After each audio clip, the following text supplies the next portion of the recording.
నమస్తే, నా పేరు యశ్వంత్ ఎన్ఎఫ్ఐ. ఈరోజు శ్రీరంగపురం యూనిట్లో పుండ్లపల్లి విలేజ్లో నాగరాజు గారు పొలంలో ఏటీఎం మోడల్ వేస్తున్నాం. మనం ఏటీఎం మోడల్ సందర్భంగా మనం ఏటీఎం మోడల్ యొక్క ఉద్దేశం ఏంటి, వాటి యొక్క ఏవే విధానాలు వాడుకోవాలి, సోయింగ్ ఎలా చేసుకోవాలి, దానికి బీజామృతం విత్తన శుద్ధి ఎలా చేసుకోవాలి, విత్తన శుద్ధి చేసిన తర్వాత విత్తనాలు నాటే ముందు ఘనజీవామృతం ఎలా వేసుకోవాలి. మొన్నటిసారి మనం చెప్పుకున్నట్లయితే బీజామృతం గురించి తెలుసుకున్నాం, దాని ప్రక్రియ ఎలా తయారు చేసుకోవాలి, ఎలా యూజ్ చేసుకోవాలనుకునేది. ఈసారి ఘనజీవామృతం గురించి మీకు చెప్పడం జరుగుతుందండి.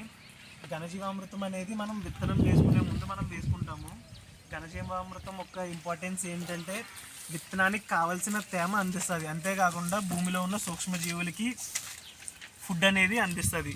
ఈ ఘనజీవామృతం మనం ఎలా తయారు చేసుకుంటామంటే 100 కేజీల పేడలోకి దేశవాళీ ఆవు పేడలోకి 2 కేజీల పప్పుల పొడి, 2 కేజీల బెల్లము, 10 లీటర్ల ఆవు మూత్రము, తగినంత నీరు 10 లీటర్ల దగ్గర నుండి.